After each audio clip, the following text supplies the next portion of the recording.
new, I'm Charlie, the lead pastor here. Really are glad all of you are here, especially if you're new. Really glad that you're, worshiping with us today. We are in the middle of a series where we've just kind of been talking a little bit kind of who we are as a church. We got this mural out there on the front that says "You Belong," and we're just kind of explaining kind of what that means. That we really mean that, with you putting that on the outside of the door or on the outside of the building, it means that no matter who you are, where you come from, we want you to be able to come here, feel like you belong, and find access to the hope of the gospel. And so Mark and I talked about it for the first couple of weeks, and then we've been kind of talking about some different obstacles that I think churches unintentionally put between people and the gospel and how we want to overcome them. Last week, just kind of talked a little bit about how in the way that we interact with the world, we interact with cultural issues, the way that we kind of approach the deeper truths of the Bible. I think sometimes we're just too simplistic, too divisive, and it just kind of creates this kind of divisive, know-it-all kind of culture that can be really off-putting to the world that is really kind of looking for real answers to life's real questions. And if you were here a couple weeks ago, Mark was talking about going to a church conferences, and that you go to these church conferences and it always kind of seems to be like, hey, and if you'll just follow these 3 to 5 rules, you'll have the biggest church in your area and everything will be great. And he's like, it's not what we're doing. But he was talking about church conferences, pastor conference. I was kind of reminded there's kind of this other theme that happens in all of these is where no matter what the topic is, the speaker's going to be a pastor, again, most of the crowd are pastors, that everybody always takes their turn at kind of telling their worst church story, where it's like, and you will not believe this interaction I had with this person from the congregation, and they said this terrible thing to me, done this thing to me, and they kind of talk about this, and it's kind of like, the sheep, which is kind of a metaphor for people who go to church. Oh, sheep, man, they bite like wolves sometime. Am I right? And we all feel that, and it's like, man, being a pastor is like living in a fishbowl. They're always watching you. And people are judging you, and they expect you to be perfect. But man, guys, you don't have to be perfect. And there's right. And here's the thing. It's kind of hit me like honestly this week, and it hit my head. It's kind of this common theme, right, of just churches everywhere to kind of judge a pastor, to think that the pastor has to be perfect to live in a fishbowl, and like if they're just waiting for you to fail in some way, the pastor's supposed to be perfect. I mean, it's not like you guys have some sort of, maybe you do, some sort of secret network where you're texting each other, church to church, like, hey, we've got to make sure we all treat our pastors like this, right? So where did it come from? Where did church people get the idea that pastors are supposed to be perfect? Did you come up with it on your own? Did you decide this together? Or were the very people that complained about it or the people that convinced you of it? In the way that we talk, in the way that we interact, in the way that we talk about ourselves, in the way that we talk about you, in the way that we talk about the gospel, have we given you the impression that this is a place where perfect people go? And that I've got it all together, and if you'll just listen to me and love what I say and hear what I say, and you'll just be like me in every possible way, then you also can be incredibly perfect and great, just like me and my family. We're perfect. You see our social media posts. Our family is perfect, and I'm perfect, and Jesus is great. And because Jesus is great, I also am great. And if you'll stay here long enough and tithe and serve and be a part of this great church, you too can be great like me. You think, I could take that on the radio, right? Good radio voice. I don't know that we necessarily have meant to do it, but I think that we have. We have communicated, am I most gracious, I'll say unintentionally. We have communicated that we have it all together, and if you'll just follow the rules, you can too. And then you sit there and you think, but I don't have it. And then you feel this guilt and you feel this shame. And then you're just like, this dude says he's perfect, and he makes me feel like I have to be perfect in order to be okay. And I'm just going to watch him. Are you really perfect? Nope, didn't think so. And it just kind of sets off this cycle. And there's a lot of problems. And the positive thing that I think that we need to do collectively, and what we have tried to do historically here at the Grove, is to overcome this obstacle that is put out there that people think that in order really to belong here, you have to already have it figured out. You already have to be perfect. And what we want to do is to overcome that gospel with transparency. Where it's like, I want you to know that I know that I don't have it all figured out yet. That I'm not walking in perfection. I don't want you to think that about me. I don't want you to think that about you, because I think when we have to pretend or act like we have it all together, there are just an overwhelming number of dysfunctions and problems that come from that. Because if I get up here, if I talk like my family's perfect, my marriage is perfect, my relationship with my kids are perfect, my relationship with my extended family is perfect, my care, if it's all perfect, then my staff walk around and is like, okay, well, I need to be like that too. And the leaders that they lead, I need to be like that too. And then ultimately, everybody in the church thinks, well, this is how I have to be. And we all know we're not that. And so we pretend. And again, there are devastating consequences to that. And so we want to overcome this. And so we're going to look at a passage today with Jesus in Matthew chapter 26. And this is normally a passage that would come up in the Easter rotation, because what we have here with Jesus is they've just had the Last Supper. They've done Passover together with his disciples. And he knows that he is about to be arrested and he's going to be executed the next day. And so we have here in this story, and normally we just have it very Easter themes to it. But there's some ways that Jesus, he's at this very significant moment in his life where he knows that he is about to be arrested, tortured, executed. He's about to feel this incredible burden of sin. And we see the way that he conducts himself. So we're going to take a bit of a different approach to it today than we normally would during Easter, because there's some other aspects to this story that I think often kind of get overlooked that I think are really important for us. Matthew chapter 26, starting in verse 36. Then Jesus went with his disciples to a place called Gethsemane, and he said to them, "Sit here while I go over there and pray." He took Peter and the two sons of Zebedee along with him, and he began to be sorrowful and troubled. Then he said to them, "My soul is overwhelmed with sorrow to the point of death. Stay here and keep watch with me." Going a little farther, he fell with his face to the ground and prayed, "My Father, if it is possible, may this cup be taken from me. Yet not as I will, but as you will." Then he returned to his disciples and found them sleeping. "Couldn't you men keep watch with me for 1 hour?" he asked Peter. "Watch and pray so that you will not fall into temptation. The spirit is willing, but the flesh is weak." He went away for a second time and prayed, "My Father, if it is not possible for this cup to be taken away unless I drink it, may your will be done." When he came back, he again found them sleeping because their eyes were heavy. So he left them and went away once more and prayed the third time, saying the same thing. Then he returned to the disciples and said to them, "Are you still sleeping and resting? Look, the hour has come and the Son of Man is delivered into the hands of sinners. Rise, let us go. Here comes my betrayer." So what we have here in this moment is Jesus knows that he is about to experience something overwhelming. He knows that he is about to be arrested, betrayed, tortured, humiliated, executed. And in addition to that, he's about to feel the burden and the weight of all of the sin of everywhere in the world. All of the sin of everyone is about to be placed on him, and he is completely and totally overwhelmed.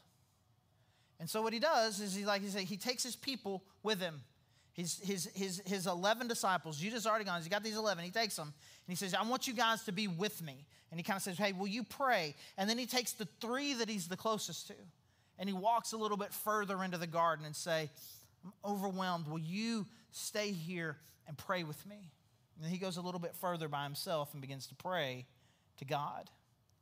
And I think, even though I said we're not going to really kind of look at this deeply from kind of what the Easter message here is on this, but I think the Easter message that is the primary point of this passage really can kind of help us with this other idea. Because this is the night before Jesus saved the world. That's where we find ourselves here with Jesus. We find him on the night before he saved the world. We find him here when he knows what's going to happen to him, that the entire burden of all of sin is going to be on him. And I don't know, you don't know what that's like. I don't know what that's like. I know what it's like to carry my own sin, my own burden, and that feels completely and totally overwhelming. And I know what it's like to be interacting with a person or a couple, and you feel that and you want to share that burden with them. Like maybe I know what it's like to share, have 1.3 human units of burden and maybe that's what I know, right? I know what that's like, and that can feel overwhelming. Like you're talking to somebody and they're really struggling, and it feels very heavy. And he knows that he is about to experience this burden of the entire world on his shoulders. And in addition to that, he knows that he is about to die and to be tortured. But he also is fully and totally aware of the significance of all of this. He knows what's about to happen. This is not just some normal execution of a wrongly accused man. He knows that because him taking this burden, he knows that he is about to save the world. He is about to take on all of this burden of sin so that you will no longer have to carry your burden. I'm going to take everyone, so now everyone here, everyone in the world has the opportunity to experience freedom from sin, to be unleashed from that burden, to experience real forgiveness, to face with God, to experience real grace and mercy and forgiveness. And so in every conceivable way, Jesus feels the weight and the power of this. He knows he's going to have to go through a lot in order for us to experience that freedom, the grace, and the forgiveness that is going to come from his death on the cross. And that's the moment where Jesus finds himself. He finds himself in this powerful moment. And the interesting thing about it, who can relate to Jesus in this moment?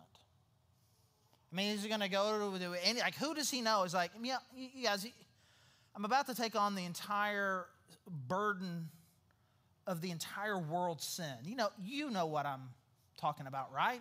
No, nobody knows what he's talking about. And no one can relate. And even if they could, no one even understands what he's talking about. The gospel hasn't quite really sunk in with him. Every time he's tried to talk to them about him dying, they were like, you ain't going to die. Every opportunity of transparency for Jesus to kind of say, hey, this is what I'm going to have to go through. No, you're not, no, that's not possible. Not possible. That's not, no. They don't understand, and they can't relate to him at all. And in addition, there's no one who can help him. There isn't anyone who could help him. I mean, he's got to do this. And no matter how many people he tells in advance, no one can help him. So he finds himself in this really significant moment in his life. And no one can help him, and no one can relate. And so imagine for a second if it were you, and you find yourself with some burden of some kind, some obstacle that you've got, just something going on in your life that is difficult, and you look around and there isn't anybody here who can help. And there isn't anybody here who will even really understand this. What would you do? What would you do? Well, we do what most of us do. And what most of us do, we would just kind of, I'm just gonna pick myself up, and I'm just gonna, I'm just gonna do it. I'm just gonna do it. Because it has to be completely up to me. But here, what we find with Jesus, he says he took Peter and the two sons of Zebedee. He began to be sorrowful and troubled. And then he said to them, my soul is overwhelmed. This is a quote. My soul is overwhelmed with sorrow to the point of death. Stay here and keep watch with me.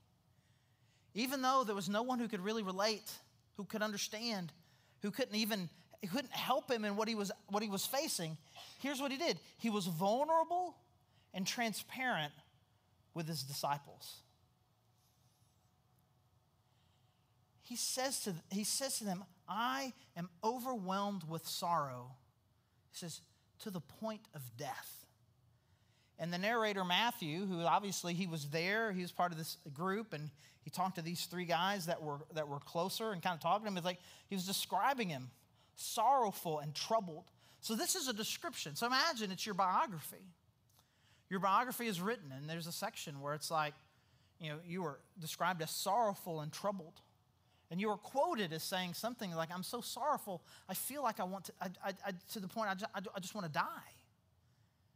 I mean, you would not look at that. Obviously, that would be a dark chapter, a dark point in your life. But would you think that, like, I think our natural inclination to think about that would be like, I was in some sort of sin at that point. But we have here Jesus, the person who most had it all together, a perfect man, never sinned, in perfect relationship with God, never committed any external or internal sin. We have him here expressing this deep, dark pain with his disciples. He felt the complete and total freedom to do that. And I just try to imagine, like why would he do this? I mean,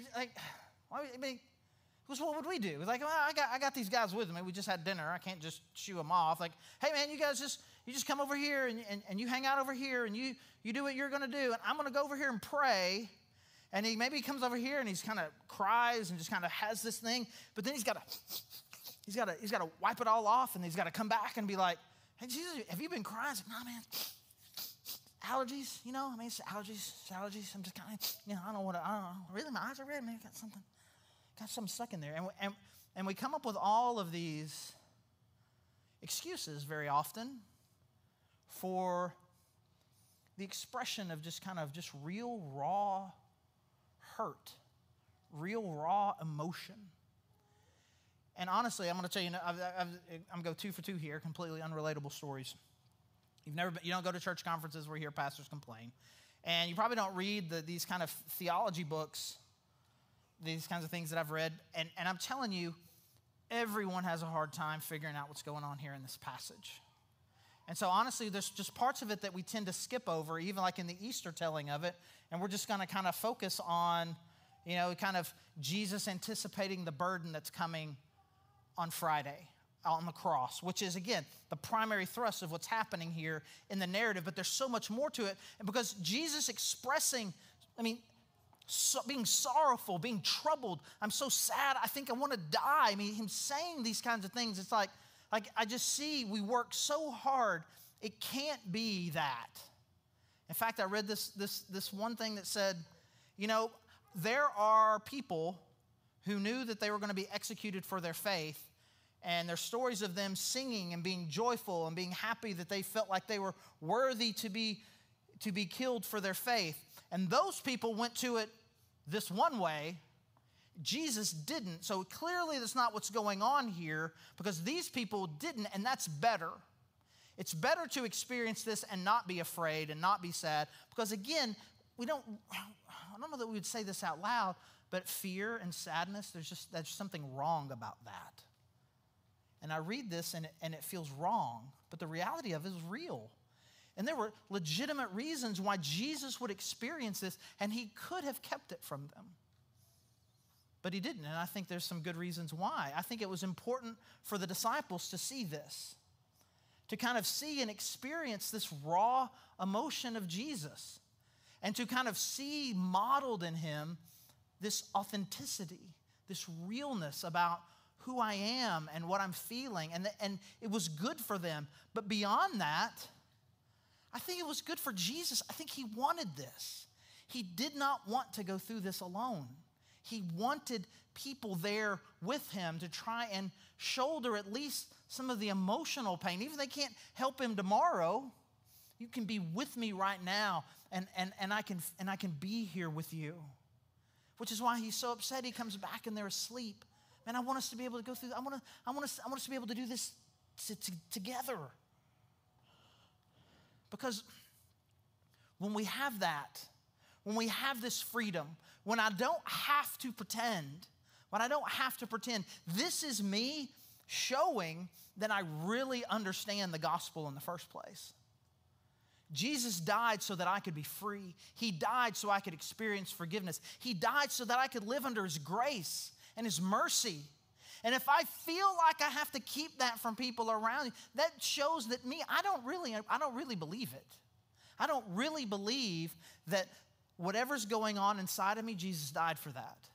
I really don't believe that I can experience grace. I have to hide these parts of me. I still carry some of the shame. I still carry some of the burden. And I don't really believe that Jesus died to free me from that burden. I'm no longer burdened. I have been forgiven, and I can experience that grace. And then if we continue to live lives where we keep it all in, here's the thing, it always comes out. When we're hiding things that are going on, whether it be with Jesus, where it's just kind of raw emotion, or also with us, the things that we like to hide is we like to hide our sin. When we do that, it will eventually come out. And I was in this icebreaker game the other day, which is, I'm trying to be cool with it, is that I'm at this meeting and there's an icebreaker game. And it's like this sheet that would go around, and it was like this, you're supposed to fill in the blank, my greatest fear is this, my happiest day, the most sick I've ever been, and you tell a story. It's actually ended up being a great icebreaker game as far as they go. And there was one that was on there. It says, if my name was ever on the front page of the headlines of the newspaper, it would be for, and it just triggered me. Because you ever heard a great story where a pastor was on the front page of the newspaper and he's like, man, yeah. Like, I just skip past, I'm going to do that one, right? And this happens too much. It happens so much, and it happens in part because the sin and the shame that we have, we keep it in. And we keep it in, it eventually comes out. And it's going to come out at the worst time. It can either come out now or it can come out later. But it'll come out now. And then we pass this attitude on where you've got a sin, you've got a problem, you're feeling some anxiety, you're feeling some fear, you're starting to struggle in some area, your marriage is starting to have some problems, your problems with your kids, problems at work, problems with finances, problems just internally, emotionally, and we don't talk about them here, and they eventually come out. And it becomes a problem. And the burden becomes greater. And we're not allowing ourselves to experience the gospel and the freedom and the grace and the compassion of Jesus. But when we do, not only are we able to believe the gospel, we experience it together. But it begins with all of us being willing to take this step, like Jesus did, to just be vulnerable and transparent about what is currently going on in my heart and my life. But it's not just with them. He leaves the 8 over here, and we got the 3 here, and then he goes over here by himself and he begins to pray. And then he says this, verse 39, my Father, if it is possible, may this cup be taken from me, yet not as I will, but as you will. So not only was he vulnerable and transparent with his disciples, he was honest. He was honest with the Father. He was honest with God the Father. He was just honest with him. He was troubled, he was sorrowful, and he gets into this moment of private prayer with the Father, and he says this to him. He's like, if there's any other way, can we figure it out? I just please, but your will, not mine. The interesting thing about that prayer, again, the Father and Jesus, they came up with this plan together. The cup is a metaphor used, like this cup that you have to take. Like they built the cup, they designed the cup together. They put the drink in there together. This was the idea. And Jesus knows, he knows there's not a plan B. He knows it. He says, but his prayer is like, God, if there's a plan B, can I please have plan B? And he's saying it, he knows there's not. He knows there's not. And so then for some of us, that would be, well, what a ridiculous prayer then. didn't pray that to God. That just shows what a lack of faith. Like if we thought of ourselves praying something like that, something that we knew that God wanted us to do, that we had to do, and it was like, is there some way I could get out of this? I would love to get out of it. But here's Jesus, he's doing that. He's like, I'm so overwhelmed just by the thought of carrying the sin and the separation that I'm going to feel from you in that moment. I'm so overwhelmed by it. I'm going to say, I wish there was something else, but I know that there's not. He's just an honesty about who he is and what he's feeling. And I wonder sometimes when we come to God and we have some burden of any kind, and we feel like I can't say anything to him, like what do we think the reward is for not telling God something that he already knows? Or what is the punishment that we think is going to happen for telling him something that he already knows? Oh, God, man, it's kind of rough out here, but I want you to know I'm good, and it's good, and we're going to be good, and I'm good, and you're good, and I know you're going to keep being good. Maybe you could be a little more good than what you are right now, but it's all, I'm good. I'm not good. I mean, can you go to God and just be honest? I'm not doing that great. I'm having a hard time seeing it. I'm having a hard time seeing you. I'm having a hard time feeling you. I'm having a hard time with whatever this is. Because again, there's this thing that if I feel like not only do I have to keep it from you, because I need to make sure you think that I'm up here and not down here, but now I need to keep it from God who knows better. Because I think there's some sense in which we think, oh, I've kind of graduated from all of that, and I need you to believe that I'm up here. Like, even though you know he already knows. But again, it just shows that we're not really fully yet experiencing the gospel.